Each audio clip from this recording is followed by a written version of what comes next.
দক্ষিণ কোরিয়ার বেসরকারি বিমান সংস্থা জেজু এয়ারের একটি যাত্রীবাহী উড়োজাহাজ বিধ্বস্তে অন্তত ১৭৯ জন আরোহীর প্রাণহানি ঘটেছে। দেশটির প্রশাসন ও বিমানবন্দরের কর্মকর্তারা উড়োজাহাজটির বিধ্বস্তের পেছনে পাখির আঘাতকে কারণ হিসেবে জানালেও তা নিয়ে প্রশ্ন তুলেছেন বিশেষজ্ঞরা।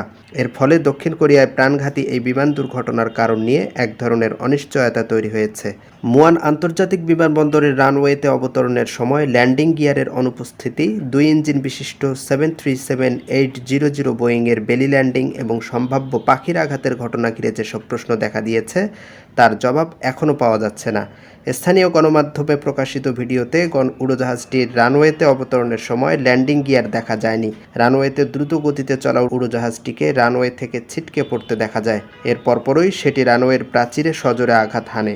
এতে মুহূর্তের মধ্যে উড়োজাহাজটিতে আগুন ধরে যায়, দুমড়ে মুচড়ে যায় সামনের অংশ। রোববার থাইল্যান্ডের ব্যাংকক থেকে দক্ষিণ কোরিয়ার উদ্দেশ্যে ১৮১ যাত্রী নিয়ে যাত্রা শুরু করেছিল জেজু এয়ারের ফ্লাইট 7C2216। জেজু এয়ারের এই উড়োজাহাজে ১৭৫ জন যাত্রী ও ৬ জন ক্রু ছিলেন। দক্ষিণ কোরিয়ার মুয়ান আন্তর্জাতিক বিমানবন্দরে অবতরণের সময় দুর্ঘটনার কবলে পড়ে উড়োজাহাজটি। এতে ১৭৯ জনের প্রাণহানি ঘটেছে। দুজনকে জীবিত উদ্ধারের পর হাসপাতালে ভর্তি করা হয়েছে।